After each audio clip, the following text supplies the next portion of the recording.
Magandang gabi po sa bawat isa. Luzon, Visayas, Mindanao. Mga kapatiran sa Passion Tribune Church, taga Alas Asin, Locanin, at San Mangdako. Magandang gabi po sa bawat isa sa inyo at narito po tayo ngayon sa isang gawain ng sama-samang pagtatas ng mga pananalangin. Dahil ang pananalangin ay walang pwedeng maging kahalili sa buhay ng mga Kristiyano. Dahil ang pananalangin, ang siyang sinasabi ng Diyos na pinakamabisa na dapat gawin ng mga tao, ng mga Kristiyano, nang sa gayon, hindi lamang kikilos, hindi lamang dumirinig ang Diyos, kundi tumutugon ng mga pananalangin.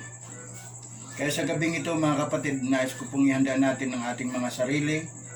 Ano man ang inyong ginagawa, pwede pong pakiiwanan lang muna sapagkat napakahalaga. Ang sabi ko nga, kung marami ang nananalangin, mas lalong mapwersa at mabisa. Mas may kapangyarihan lalo na sa panahon natin ngayon na nililiglig tayo ng pandemic, ng COVID. Ano po? So mahalaga na lalo pa nating pag-ibayuin ng ating buhay pananalangin, mag-increase pang ating pagiging spirit-filled. Ano po? At nalalaman din natin ngayon na hindi na tayo lumalabas masyado dahil sa sitwasyon natin ngayon. Kaya kung narito man tayo lagi sa loob ng tahanan, lagi po tayong mananalangin, hindi lamang sa ganitong araw ng Miyerkules na nagtatakda tayo ng prayer meeting, kundi sa lahat ng sandali mananalangin tayo, lalo tigit na sa tahanan lamang tayo. Ano po, hindi nakakalabas. Tulad ko, napakadalang lumabas maliban na lamang kung may importanteng lakad para o may kinalaman sa church. Kaya tingnan nyo po yung aking buhok. Ang tawag ko rito, nag-fly over na, nagtikwasa na, sinuklay ko na yan, nagpagwapo na po ako, pero ganyan pa rin yung itsura ko, yung buhok, walang gupit-gupit dahil umiiwas din po ako na pag pumunta ka ng pagupitan, yung isasaklob sa balikat mo ay kung sino-sino na ang taong pinagsasakloban noon.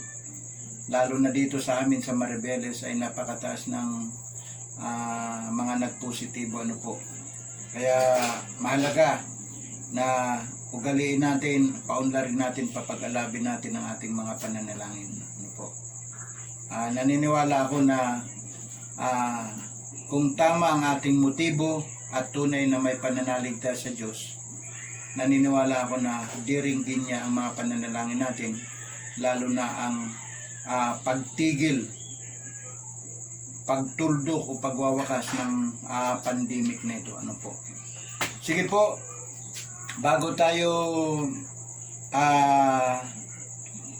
mag-aaral ng ilang mga talata sa banal na kasulatan, hihingin ko muna ang pambungad na pananalangin. Mabel, buksan mo nga tayo sa pananalangin. Tayo po'y manalangin. Ama naming Diyos, napupuri kami nagpapasalamat sa gabing ito. Salamat sa pagkakataon muli na inilaan mo, O Diyos, para kami makalapit sa iyo, makatawag sa iyo, maging makarinig, Panginoon, ng iyong mga salita. O Diyos, patuloy, Panginoon, na iniimbitahan namin ng iyong banal na Espiritu, Panginoon, ang sumaamin, O Diyos. Ano man na distraction, Panginoon, nang umaaligid sa amin, O Diyos, sa pangalan ng Jesus, amin itong itinataboy. Tagumpay na kami, Panginoon, dahil pinagtagumpayan mo na ito noon pa man, Panginoon. Kaya, O Diyos, hayaan mo makalapit kami sa iyong trono. Hayaan mo, Panginoon, makapagpuri kami sa iyo, makapagbigay kami sa iyo ng mga hinaing namin sa iyo ngayong gabi, O Diyos. Samahan mo kami, Panginoon. Samahan kami ng iyong banal na Espiritu, Panginoon. Ito pong aming dalangin ngayong gabi sa pangalan ni Jesus. Amen. Amen. Okay. So, sa mga pananalangin natin, marami na tayong ginagawa, no? Araw-araw, Minsan, hindi lamang 3 beses sa isang araw tayo nananalangin, kundi humihigit pa. Pero, ang tanong dyan ng marami, gaano ba ka-epektibo yung mga pananalangin natin? Sa napakaraming mga pag-usal natin ng pananalangin, gaano ba ito ka-epektibo? So, meron akong mga ilang talata o mga nais banggitin sa inyo patungkol sa kung paano maging mabisa ang ating mga pananalangin. At ito ay hango din naman sa banal na kasulatan nang sa gayon lalong ma-ignite yung ating pananampalataya, yung ating pagtitiwala sa Diyos. No? Sa Marcos 11:24, nagpapatungkol ito doon sa isang panalangin na maituturing at masasabing mabisa. No? Masasagot lamang ang ating mga pananalangin kung tapat at tunay ang ating pananampalataya. O kung may tunay at tapat tayong pananampalataya, masasagot lamang ang ating mga pananalangin. So, gaano ba ito mapapatunayan ng Biblia o ng salita ng Diyos? Sa Mark 11:24, ang sabi rito, kaya't sinasabi ko sa inyo, anuman ang hingin ninyo sa panalangin, manalig kayong natanggap na ninyo iyon at matatanggap nga ninyo. O ulitin ko, kaya't sinasabi ko sa inyo, anuman ang hingin ninyo sa panalangin, manalig kayong natanggap na ninyo iyon at matatanggap nga ninyo. So pananalig.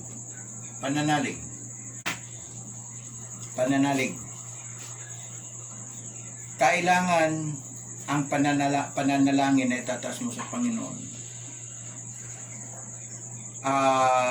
Sinususugan ito, sinusuportahan ito ng totoo at tunay na pananalig sa Diyos. Kaya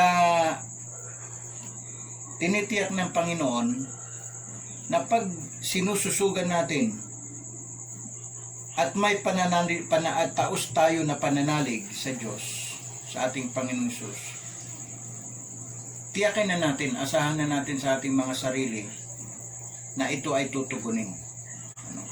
Ito ay tutugunin. Naging mabisa lamang ating mga pananalangin kung tama ang ating motibo. Kaya may mga pananalangin na napakatagal bago sinagot. Katulad ko, may pagpapala ang Diyos sa akin bilang katugunan sa matagal ko ng pananalangin. No? Maaring nakita ng Diyos na hindi pa ako karapat-dapat na tugunin ang panalangin kong yun. Maaring may nakita sa akin na hindi maganda ang Diyos. No? O kundi naman yung mga pananalangin ko ay maituturing na parang mababaw, particular doon sa hiningi ko na yun. Pero salamat sa Diyos dahil nagpapatuloy ako sa paghingi sa pamamagitan ng pananalangin. Kaya pinagkaloob ng Diyos ang bagay na yon, no? Nasumpungan ng Diyos na ang pananampalataya ko hindi lamang napapanatili, ay napapaunlad at napapaunlad pa.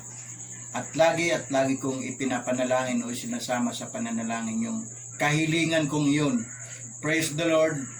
Siguro mahigit 20 taon bago niya tinugon ang panalangin kong yun. No? So ganun pa man, salamat sapagkat magtiyaga lang sa pananalangin ay ipagkakalubri ng Diyos. Lalo tigit makita niya ang mabisa ang ating pananalangin kung ito ay naayon sa kanyang kalooban. So ang Diyos naman, balikan natin yung sitwasyon ko. Maaring ang panalangin ko noon ay nakita ng Diyos na hindi pa ito nararapat sa anak kong ito. So hindi pa niya kalooban. No? Hindi pa niya kalooban. So kung kailan may pandemic, baka ito na yung right time nakita ng Diyos na dapat ng loobin na matanggap ko ang mga pananalangin kong yun. Kaya naging mabisa ito kung kaya ipinagkaloob niya sa akin ang kahilingan kong yun sa pamamagitan ng pananalangin. Naging mabisa ang ating pananalangin kung ito ay naayon sa kanyang kalooban. Sa 1 John chapter 5 verse 14. Nais ko lang pong basahin 1 John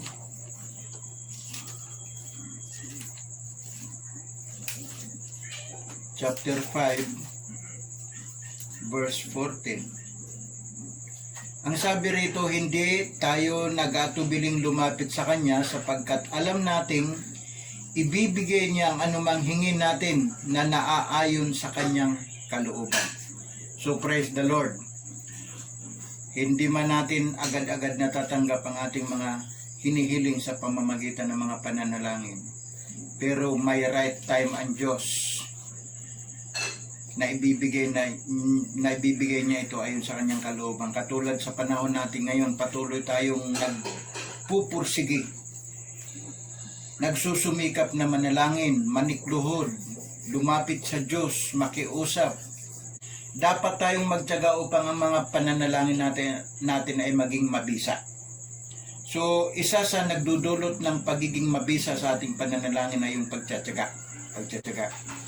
Nais kong basahin sa Luke chapter 18, patungkol ito sa babaeng balo. Alam na rin po ninyo marahil ito, pero nais ko lamang basahin. No. Ang sabi rito, isinilaysay ni Jesus ang isang talinghaga upang ituro sa kanila na dapat silang manalangin lagi at huwag manghinawa. Sa isang lungsod, wika niya, may isang hukom na hindi natatakot sa Diyos at walang taong iginagalang. Sa lungsod ding yaon ay may isang babaeng balo na punta ng punta sa hukom at tumihingi ng katarungan. Tinanggihan siya ng hukom sa loob ng ilang panahon, ngunit nang malaunan ay nasabi nito sa sarili, bagamat hindi ako natatakot sa Diyos ni gumagalang kaninuman, igagawad ko na ang katarungang hinihingi ng babaeng ito sapagkat lagi niya akong ginagambala. Baka pa ako mainis sa kapaparito niya. Verse 6. At sinabi ng Panginoon, narinig ninyo ang sinabi ng masamang hukom. Hindi ipagkakait ng Diyos ang katarungan sa kanyang mga hinirang na dumaraing sa kanya araw at gabi, bagamat tila nagtatagal yun. So sa istoryang ito, sa babaeng balo na humihingi ng katarungan sa masamang hukom, ngunit nagtiis siya, alam niya na ang hukom na ito ay ibibigay din pagdating ng panahon ang tamang paghatol.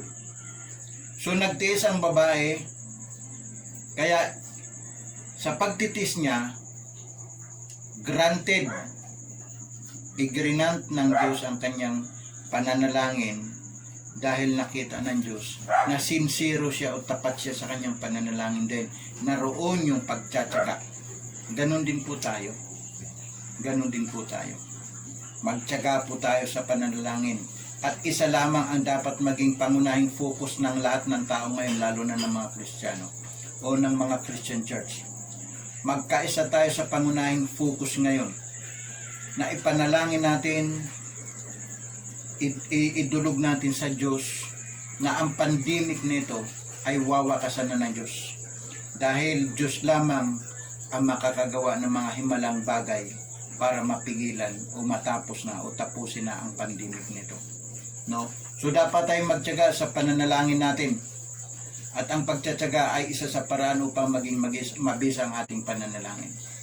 So pangwakas, upang maging mabisa ang ating pananalangin ay dapat gawin din natin sa pangalan ni Jesucristo. John 13 verse 13-14. Manalangin tayo sa pangalan ni Jesucristo. Bakit? Kasi sinasabi sa Matthew 28:19-20, ibinigay na sa akin ng Diyos, Ama, ang buong kapamahalaan, kapangyarihan sa langit, sa lupa, sa ibabaw ng lupa. Ano man ang hingin ninyo sa Ama sa pangalan ko, ito'y ipagkakaloob sa inyo. So, mga kapatid, wag na wag mangyari na nananalangin kayo na hindi nakasintro o dapat gawin sa pangalan ni Jesucristo. Dahil si Jesucristo ang ibinigay ng Diyos sa silong ng langit, hindi lamang sa ikaliligtas ng tao, kundi sa katugunan ng ating mga pananalangin. Pagpalain tayong lahat ng Panginoon ngayon, at salamat sa gabing ito sapagkat sa paraan ng pagtataas ng mga pananalangin ay isang bahagi din ng pagsamba natin sa ating Panginoong Jesucristo. Kaya mga kapatid, upang maging mabisa ang ating mga pananalangin, dapat tapat at tunay ang ating pananampalataya sa Diyos. Tapat, tunay ang ating pananampalataya sa Diyos upang maging magbisa. At tama ang ating motibo sa ating mga pananalangin. At maging mabisa rin ang ating pananalangin kung ito ay naayon sa kanyang kalooban. Kung hindi naayon sa kanyang kalooban, hindi po niya ito ibibigay sa atin. No? Upang ang panalangin din naman natin ay maging mabisa, dapat magtiyaga tayo. Huwag manghinawa, sabi doon sa pananalangin. Huwag manghinawa, tuloy-tuloy. Bagkus, lalo pang papag-alabin. At ang ating pananalangin ay dapat gawin din naman sa pangalan ni Jesucristo. Walang ibang Diyos sa silong ng langit. Walang ibang Diyos sa ikaliligtas ng tao kundi si Jesucristo lamang na binigay ng Diyos Ama sa silong ng langit.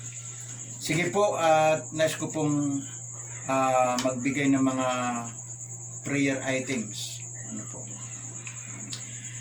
Ipanalangin natin, una idulog natin ito sa Diyos na tulungan tayo na wakasan na ng Diyos ang pandemic nito. Pangalawa, yung mga may karamdaman, nakakalungkot isipin na lahat na lang ng uri ng karamdaman ngayon ay puro COVID. Ang declaration, na puro COVID. Masakit lang ang ngipin, masamang pakiramdam, COVID na. No. Diarrhea, masamang pakiramdam, COVID na. No. Lumalabo ang mata, nagluluha, sumasakit ang ulo, diarrhea, COVID na. Masakit ang ngipin, sumakit ang ulo, COVID na. So, yan daw yung marami ng akong nakita sa video na ganon ang ginagawang pandaraya ngayon ng kaaway ng Diyos. Na ang mga simptomas na mga malilit lang na karamdaman ay itinuturing na malaki na at ang ginagamit nilang karamdaman ay ang COVID. Na lahat ng tao ay nangangamba at natatakot at pati yung ating mga namiminuno, no, tila nadadala na rin sila na kahit lagnat lang padadalang ka na ng mga naka-PPE na naka-ambulansya at pipilitin ka ng dalhin papuntang ospital at ikukonsidera na COVID positive ka. No, dahil lagnat lang o trangkaso, nakatala rin yan sa survey, gumaling sa COVID. Oh. Pero sa totoo lang, hindi COVID yan. No. So, ipanalangin natin ang mga nasa likod dyan sa mga pangyayari niyan. At ang hospital na kasabwat ng mga namumuno sa PhilHealth, kung makasingil ng danyos ng PhilHealth, pag ikaw ay nagpa-hospital, may milagro pala sa likod noon. Yung corruption na naman. No. Tulad ng kwento ng aking kaibigan sa post office, naghatid lang siya dahil parang nagdiarrhea lang. Hinatid niya sa ospital. Aba, pagdating sa ospital, COVID ka agad. No? COVID ka agad ang inilagay na findings. So, ang laki ng gastos ng hospital bill na hindi naman karapat-dapat na ganung halaga. Pero, ilang araw lang nawala yung pagdadayarya, lumabas na at dineclare na COVID-free. Gumaling daw. O tingnan mo yan. Pero nakasingil na sila ng malaking limpak na halaga. Pag-pray din natin ang PhilHealth na yan, ang mga doctors ng bawat hospital, no? Dahil di umano, ayon sa aking bubuit, ay mga kasabwat na daw pala yan. No? Mga kasabwat na yan ng mga opisyalis ng PhilHealth. Kaya pag i-charge sa PhilHealth, okay, wala ka nang babayaran, pero ang laki-laki ng nagiging bill. Pag-pray natin ang mga taong yan, kung hindi man sila alisin ng Diyos, tanggapin nila ang parusa ng Diyos. Nakawawa ang mga taong maliliit, ang mga kukunti lang ang pera, no? Tulad nung nabalitaan ko sa Pizarro, nanganak lang yata, tinakbo sa ospital, aba yung bill 150,000, no? Nanganak lang at may infected daw ng COVID. Isipin mo yan, factory workers, ano naman ang pwedeng ibayad ng 150,000? Kaya pag-pray natin yung government installation na yan, yung PhilHealth, yung mga hospitals, mga government man o mga private, pag-pray natin na sawatain sila ng Diyos. Nang sa gayon, hindi sila makapaminsala ng ari-arian ng buhay ng mga maraming mamamayan. Pag-pray natin. At siyempre naman sa panahon ng pandemic, ipag-pray din natin ang mga pangailangan natin dahil lahat naman tayo dito apektado, no? Salamat na lang sa Diyos sapagkat nagbago man yung ating mga pagkain, kumbaga hindi na angkop sa panlasa natin lahat, pero ang mahalaga may inilalagay tayo sa ating sikmura, no? Para magpatuloy ang ating lakas at buhay. So pag-pray natin ang lahat ng yan, at siyempre sama nyo rin yung church, yung mga Christian churches, no? Dahil apektado rin ang panambahan sa Christian churches at siyempre yung pangkapirahan. Pag-pray din natin at ang mga siyempre yung pangkapirahan ng mga tao, ng mga kapatiran, ng mga mananampalataya, na ipag-pray natin na wag silang maging waldas at wag maluho, maging matalino sa pag-budget, sa paggamit ng pera, no? Dahil nasa abnormal na sitwasyon na tayo ngayon. Sige po, kung narinig niyo yung mga binanggit kong mga prayer items, pag-pray din po natin, no? At yung ating mga namiminuno din, sama natin sa prayer na maging matalino rin sila upang sa kanilang pamumuno, lalo tigit sa ganitong krisis, ay maging tama lagi ang kanilang pamamalakad. Sige po, tutungo na tayo sa pananalangin. Nagpupuri kami at nagpapasalamat, Panginoon, sa gabing ito sapagkat patuloy mo kaming binibigyan, Panginoon, ng tungkulin. Yamang ito ang tungkulin namin bilang mga sumasampalataya sa iyo, Panginoon Jesus. Ang manampalataya, maglingkod at manalangin dahil napakarami namin dapat ipanalangin, Panginoon. Katulad na lamang sa sitwasyon namin ngayon, Panginoon, na lahat ay apektado ng nasabing krisis ng pandemic, Panginoon. Ganun pa man, Lord, sa aming paglapit sa iyo ngayon, buong puso kaming nagpapakumbaba at humihingi ng tawad sa anumang mga kasalanan, maliliit man ito, Panginoon, o malaki.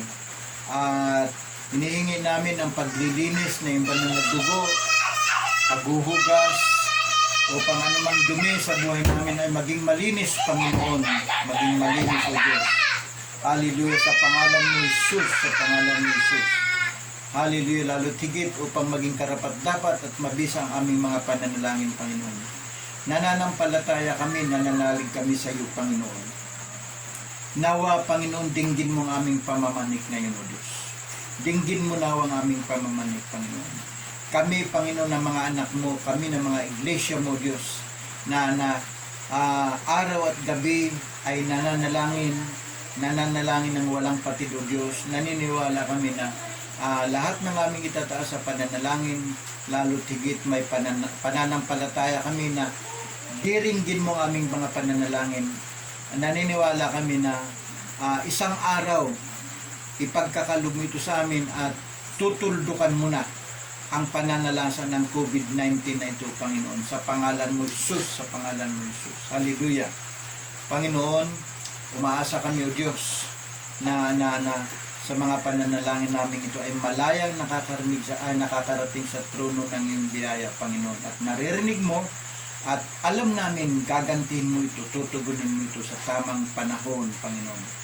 Inaasahan namin yan, Panginoon, tulad ng sabi mo na ari namin natanggap na namin ang kahilingan ng aming mga pananalangin. Kaya inaasahan na namin yan, Panginoon, na ang katugunan mo, O Diyos, ang katugunan mo. Kaya kami na mga anak mo, lagi nawang mapuspos ng Espiritu ng pananalangin upang lagi kaming mananalangin, Panginoon. Lalo tigit, mag-increase ang aming pananampalataya sa iyo, Panginoon. Dahil isa ito sa kapamaraanan upang maging mabisa ang aming mga pananalangin.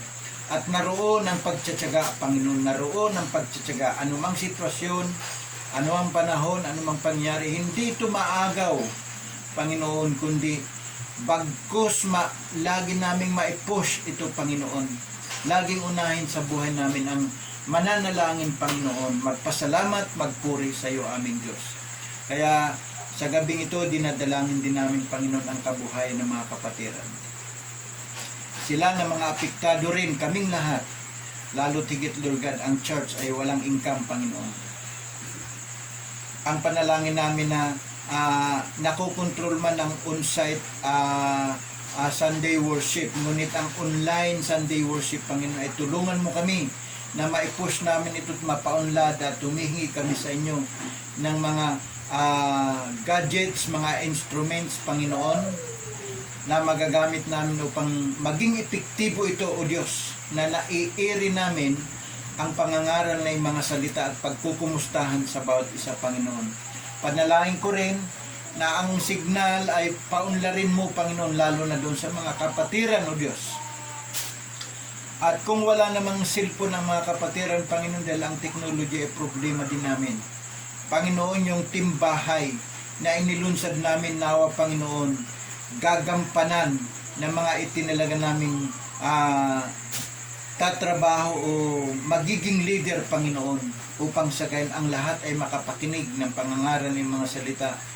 Hindi lamang prayer meeting ng Miyerkules, kundi ang pinakamahalaga ay ang Sunday online worship, Panginoon. Hallelujah! Hallelujah! Panginoon, maging masipag sila, maging mapagmalasakit sa mga kapatiran, lalo tigit mga walang gadgets, Panginoon. Kilala mo sila, Panginoon, pagpalain mo sila, Panginoon, at pagpalain mo rin ang kanilang mga gadgets na hindi mag-aberya upang magamit para ang mga kapatiran na walang gadgets ay makarinig din ng mga salita, Panginoon. Kaya salamat po, Diyos, na maraming nawa sa mga kapatid namin na walang gadgets, cellphone, Panginoon. Dalangin ko din na biyayaan mo rin sila, O Diyos. Biyayaan mo rin sila, Panginoon. Hallelujah, hallelujah. At Panginoon, yung aming evangelism ministry, Panginoon, sa church, panalangin ko din na pagpalain mo patuloy ang Kindness Station sapagkat naging instrumento ito upang makapag-evangelize kami at captured audience na, Panginoon, dahil sa mga recipient ng Kindness Station, Panginoon. Pagpalain mo ang Kindness Station, Panginoon. Pagpalain mo po sa lahat ng may Kindness Station, lalo na ang mga Christian churches, Panginoon, dahil dito nakakapag-evangelize kami, Panginoon. Salamat po, Diyos, na maraming Panginoon. Panalangin ko din ang mga leaders namin mula sa Pangulong Presidente, ang mga leader ng lalawigan, mga mayors, Panginoon, at mga barangay captains, Lord. Nawa, pagkaisahin mo sila ng Espiritu, Panginoon, upang maging malinis at mabuti ang kanilang layunin sa pamumuno at pagmamalasakit sa mga mamayan, Panginoon. At sinisira ko anumang mga hidwaan sa politika ngayon, Panginoon, sapagkat hindi ito napapanahon sa panahong ito, Panginoon, kundi ang magkaisa kami, O Diyos, na nananalangin, nagkakaisa kami na isulong ang mga kapakinabangan para sa mga mamayan, Panginoon. Kaya Lord God, sawatain mo po ang mga taong politika at politika pa rin ang nasa isipan at puso, Panginoon, na tila wala nang naitutulong sa aming bansa, Panginoon. Wala nang naitutulong, wala nang naiambag, Panginoon. Hallelujah, sawatain mo po sila sa pangalan mo, Panginoon Jesus, upang matigil na ang mga ganung politiko, Panginoon. Hallelujah. Salamat po, Panginoon. At ganyan din naman ang panalangin namin, Panginoon, Lord, sa aming buhay, O Diyos, na alam namin na hindi rin kami pwedeng excuse kung hindi kami maging maingat, Panginoon, at sumunod sa protocol, at kung hindi kami nagbababad sa iyong presensya, kung hindi kami naging masigasig sa pananalangin, Panginoon. Kaya Lord God, matuto rin kaming sumunod sa mga protocols, Panginoon, at pamalagayin din ang pagiging malinis sa katawan, pamalagayin din ang pagiging malusog, Panginoon, sa anumang mga pagkain, O Diyos. Hallelujah, at matuto rin kaming masiyahan kung ano ang meron, Panginoon, dahil mapapasaan ba't pag tinuldukan mo na, winakasan mo na ang pandemic, ang crisis nito, magkakaroon na rin kami ng kasapatan at kaisuan sa aming pagkain, Panginoon. Kaya salamat, Panginoon, sa gabing ito, O Diyos, at dalangin ko, pagpalain mo mga kapatiran sa Passion Driven Church, ang Passion Driven Church, Panginoon. Mga kapatid ko sa ibang Christian churches, mga kapatid sa laman, sa ibang dako ng bansang Pilipinas, saan man sila naroroon, sa pangalan mo, Jesus, ingatan mo rin sila at pagpalain mo rin, Panginoon. Maging ang bawat Kristiyanong pamilya, ang bawat Kristiyanong tahanan, ingatan mo rin sila at pagpalain, Panginoon. Maging ang aking pamilya, O Diyos, ingatan mo rin sila, Panginoon. Kaya salamat po, Panginoon, na maraming at sa gabing ito, salamat sa mga katugunan, salamat sa mga panalangin na nataas namin, alam namin nakarating ito sa trono ng iyong biyaya, Panginoon, sa kalangitan. Kaya we claim, Lord God, we assure, Lord God, na ang katugunan ay matatanggap namin, Panginoon. Kaya salamat po sa gabing ito at sa pagwawakas ng ating sama-samang pananalangin ng ating gawain. Ingatan po tayo ng bawat isa, ingatan tayo ng Diyos ang bawat isa sa atin, at manatili ang espiritu ng pagiging mapanalanginin at ang espiritu ng pag-ibig sa ating kapatiran o maging sa ating kapwa, Panginoon. Salamat po sa gabing ito, at sumaamin ang iyong basbas sa pangalan ng Panginoon Jesus. Itong aming panalangin sa pangalan ng ating Panginoon Jesus Kristo. Ang lahat ay magsabi ng Amen. Gandang gabi po, at bye-bye sa inyong lahat.